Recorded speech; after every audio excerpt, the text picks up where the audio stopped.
What if I told you that despite all the name calling and the attacks and more, that deep down in the core of this culture war that is raging ever on, that the players are winning the war ultimately in the end no matter what? Because that's what's happening. Yet the opposition is just making it easier and easier to ignore and boycott them with every single release that they plan. In this video, I want to talk about Dungeons & Dragons, Baldur's Gate, all of that and more, and how one company, that being Wizards of the Coast, have routinely self-sabotaged and ruined their own franchises to such a degree that it's become frankly impossible for them to ever create an actual profitable business in the future. And that if I were Wizards, it's pretty clear that they're likely going to go the way of places like Electronic Arts, or even Ubisoft recently too. Anyway, what started all of this was when Dungeons & Dragons official socials posted this photo which says this: "In this realm, your story is yours to tell." Immediately, it sparked backlash because nothing about this photo speaks of Dungeons & Dragons whatsoever. Instead, it's just yet another sanitized corporate slopfest that has rightfully angered players both new and old of the franchise. In this one single photo, there's a lot to go over, man. Like the drag queen, I'm going to guess, is a tiefling with the horns in the back right as people praise them. You have the half-shaved haircut, pink-haired bard in the middle of the photo too. Not to mention a bearded woman, I think, with an eye patch on the left there. You have typical strong muscle mommy behind the bard too.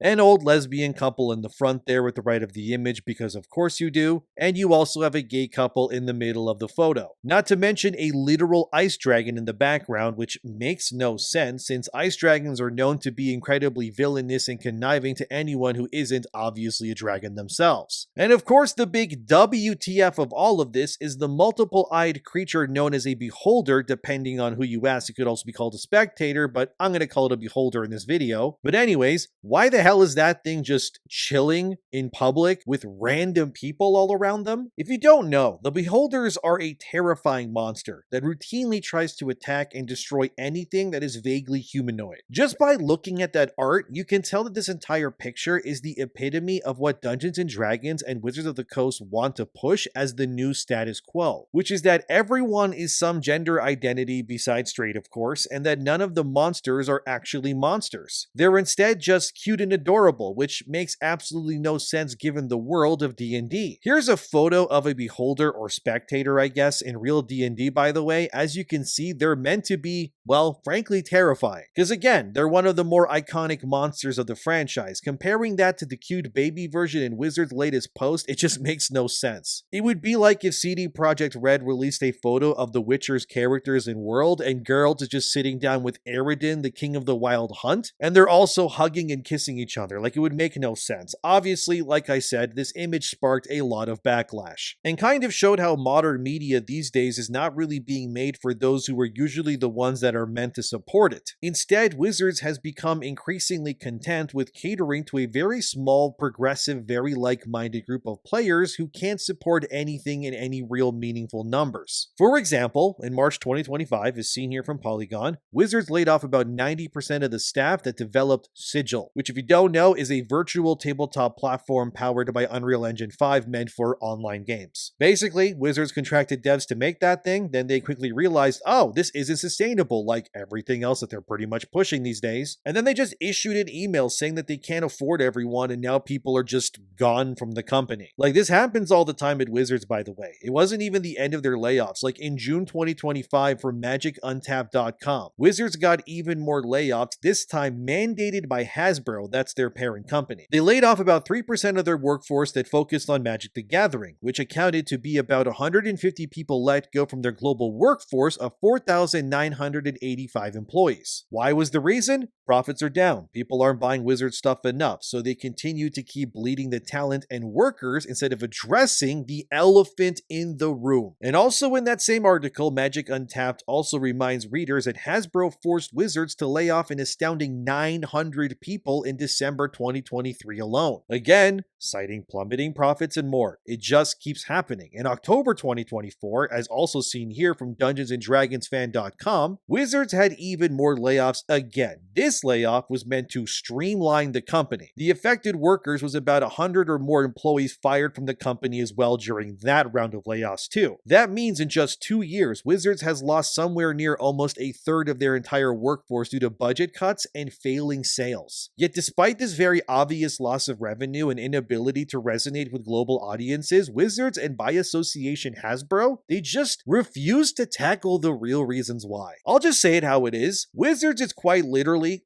they're going woke and going broke over time at an alarming rate. Let's just say it for what it is. And they either don't care or refuse to admit this isn't working because it would mean admitting that their detractors, or as I like to call them, actual longtime fans, they were right all along. Wow, imagine that. The comments on Wizards' now infamous viral post that I showed at the beginning of this video, I can't really show the comments. It's full of people, swearing or either just calling them a disappointment or just laughing at Wizards because they know that this will just lose them more money in layoffs in the future. But you did have posts like this one on screen, which has almost triple ratioed Wizards' photo, and I mean, yeah, the numbers and the message there, they speak for themselves. Look, it's very obvious that Wizards has been completely and utterly consumed by the mind virus. There's no point in trying to mince words here about it. But what's extra fascinating, as Cabrutus Rambo points out as well, is that the monster known for hypnosis is directly left alone as the people around it suddenly begin to act in various ways that are not common within D&D before the activists took over. Maybe it's a cell phone, but knowing these sorts of companies, the people who work there rarely even know what they're working on anyways. So they likely had no idea that putting a literal mind control monster in a festival surrounded by easily manipulated people would not come off the way that they intended it to. But all I see from Wizards and D&D is the same thing I saw with BioWare with Veilguard and more recently with Assassin's Creed and Ubisoft too, which is that I wouldn't really be surprised if Wizards ends up being sold off to a foreign company in the near future due to the loss of revenue that it so clearly keeps happening. You already know how the Saudis bought Electronic Arts. Yeah, that doesn't just happen overnight. It's because they kept ruining their core franchises with identity politics and more. Now they're owned by people who ideologically do not believe in those same kind of politics. It's likely not going to spread the way that they want to ever again either. The same thing is happening at Ubisoft as well. And now with Wizards, I can easily see the same thing happening too. Although I do think that the EA comparison is probably the best here, because in case you don't know, EA's employees are still very, very mad about that acquisition. So pivoting from Wizards to EA for a bit here to show you what I genuinely think is going to be in Wizards' future too, as seen here from Insider Gaming, video game union workers publicly oppose EA's sale to Saudi Arabia and equity firms. Just to keep it simple, the unions that are a part of Electronic Arts when they got sold to the Saudis believe that EA broke one of the communication laws under their contract, and that they, as in the union members, claim that they were not properly represented during the sale of EA to the Saudis and their other investor friends. Because if they were represented, they would have directly opposed the sale due to ideological concerns, I guess. But the union voiced their concerns, which reads as follows: that EA's sale would just further concentrate power and wealth into the hands of a few gatekeepers while doing nothing to address the concerns of players and workers. They continued, EA is not a struggling company, the statement says, with annual revenues reaching $7.5 billion and $1 billion in profit each year. EA is one of the largest video game developers and publishers in the world. EA's success has been entirely driven by tens of thousands of EA workers whose creativity, skill, and innovation made EA worth buying in the first place. Yet we, the very people who will be jeopardized as a result of this deal, were not represented at all when this buyout was negotiated or discussed. Well, I wouldn't really say profitable, because if it was, they wouldn't be selling it to new owners now, would they? Especially the Saudis. You see, this union statement also conveniently seems to ignore that EA has already been, as reported as you can see here, that following this $55 billion buyout, EA still has a $20 billion debt to pay regardless. So I wouldn't really say that your company was profitable when it was in debt almost equivalent to 20 times the worth of what Ubisoft was worth before Tencent gave them cash just to stay afloat either. Basically, the union is afraid because they've been pushing ideology through their games and more, like Wizards has with D&D, and now the illusion of safety as a safety net is, well, disappearing. And it's leading to a very cold reality that these companies need to make money and not political statements. BioWare obviously is crapping their pantaloons following this acquisition, and I really don't blame them, but their game Veilguard kind of falls exactly in line with what, say, Wizards would want out of their D&D license as well. They want everything to be, let's just say it how it is, gay or trans pretty much. I mean, why mince words? It's what they want. That infamous image that I showed in this video already tells you everything that what they're about. Wizards believe that, like BioWare, they could just keep doing this for hundreds of years years in the future, I guess, because I guess gay and whatnot is the future in their eyes and nothing else. But the opposite quickly has happened, and while sure, now Wizards is not for sale, I'm sure BioWare thought the same thing too, only to suddenly find out randomly, oh, what's that? The Saudis are buying us. Wait, what? Look, the truth is that Dungeons & Dragons is comically being underutilized and sabotaged by the current people that are in charge of it. They are ripe for a hostile takeover, whether it's from the Saudis again, which I wouldn't really doubt, or even China or whoever else. I would not be surprised if in the next 5 years or less, Wizards gets sold off to pay for Hasbro's crippling debt, which is about $3 billion, by the way, because nothing that they're making is resonating with anyone but the very small amount of people who actually buy this stuff. Like, come on, dude. Recently, Dungeons & Dragons even tried to promote a new book called The Finest Edge of Twilight. So before I show you this clip, I need to tell you something quickly. This book is about Dritzt's daughter, apparently. If you don't know who Dritzt is, he's one of the more well-known D&D characters. He's playable, for example, in that Dark Alliance game, which flopped, by the way, but anyways, this book is from the creator of Dritzt, and it's now about his daughter. Now remember that I said his daughter, because listen to the voice actor of the supposed daughter character, okay? Alright, please watch this clip. My name is not Drizzt's daughter. I am Bree. Bree de Worden. I have heard all the tales of my parents and their friends recounted breathlessly by people who tell me how blessed I am and how lucky I must be. What the hell? And how wondrous my life must be. Oh my God, no I have heard all the tales. yeah. Too many times. My name is Bree. You sure about that? I answer to Bree. I take responsibility for Bree and for Bree alone. You sure about that? Well, or to Breezy. I rather like that. You sure about that? Learn their name. The one they forge on their own. And it will not be Breezy's daughter. Don't ask questions. Just consume product and then get excited. Yeah, I don't know about you guys, but that didn't really sound like a woman, did it? They're doing what you think they're doing here, aren't they? Yup. Probably. It's all so tiresome. It's kind of honestly giving me I Am Not Starfire vibes. Remember that book? Here's an image to remind you of it, where a writer self-inserted herself as a fat daughter of Starfire of all characters. It's that all over again, isn't it? We need to come to the conclusion that these properties are being hijacked by radicals and their days are clearly numbered. Even Robert J.K., because I can't say his last name on YouTube because YouTube might think that it's a slur. I'm not kidding. You'll see when it's on screen. But anyways, RJK is one of the founding members who created and shepherded Dungeons & Dragons decades ago. He's also one of the last living original members that made Western fantasy what it is today, pretty much. So anyway, he spoke out against that D&D image with all the woke stuff in it, but here's what RJK said. D&D has always been about participating in building and experiencing fantasy and not fantasies or fantasizing. It's about the fear and wonder of the unknown and not socio-political, postmodern, and nihilistic claptrap. It's about adventure and the parties in arms who excel in such quests and not paper-mache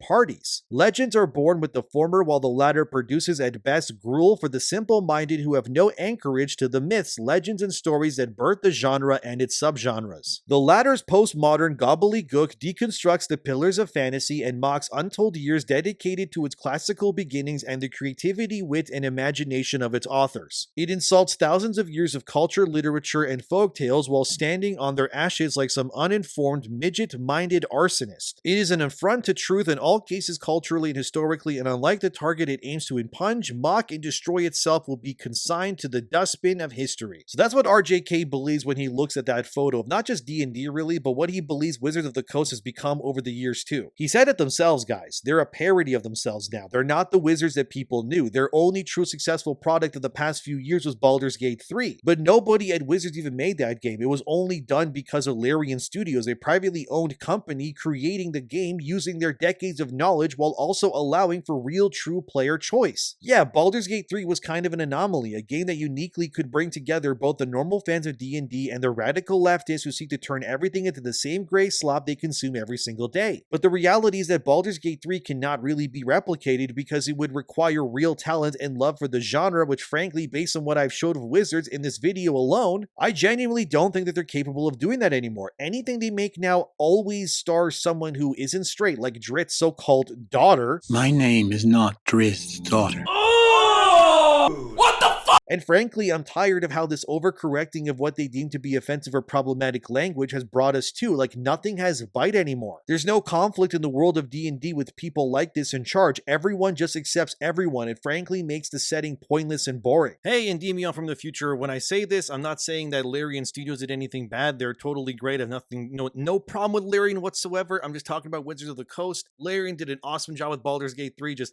letting that be made in case anyone, misinterprets what I say. No, just Wizards of the Coast are bad. Larian's totally fine. Okay, bye-bye. Like, I hate to say it, but it's true. Racism in fantasy settings is actually a key point that makes these worlds interesting. It's not realistic to believe that tieflings and orcs and humans and more could just get together alongside the goblins and the ice dragons or beholders, for God's sakes. The authenticity and uniqueness of D&D or Dragon Age or any fantasy world is that these settings need to be hostile places. Imagine if, like, The Witcher as a world was accepting of the Witchers. Like, what would be the point of it all then? How would The Witcher as a world or series benefit if it were given the same treatment as D&D has, if everything was sunshine, rainbows, and men are swapping spit all over the place instead? The Witcher 3, for example, is how people like their fantasy games or content in general. In case you don't know, The Witcher's world is that there's this event called the Conjunction of the Spheres. Basically every world, like a multiverse, hence the spheres being used in the name, they all lined up in a cosmic event that never gets explained because it doesn't really need to, but anyways, the manner of all creatures then start entering the world in which The Witcher takes place from all of these other worlds across the multiverse. You get the werewolves from one world, goblins from another, vampires from this other world. Anyways, they all spill into this one world where everything takes place. It obviously then creates a problem because the literal multiverse just opened up for some reason, and now this planet is just doomed to deal with all the worst stuff imaginable. And that's really interesting, isn't it? And it makes it more interesting because the Witchers are made through alchemy and extremely painful surgery, using parts of these monsters and animals from these other worlds even to turn these human beings essentially into monster hunters to save humanity. Like, that is what fantasy needs to be. There needs to be tension, there needs to be divide, there needs to be, I'll just say it for what it is, racism even, to create interesting scenarios and stories that both feel believable and exciting. Dragon Age, for example, exists simply because BioWare wanted their own D&D basically, so they just made it, and they had this idea in mind too. Originally, humans hated elves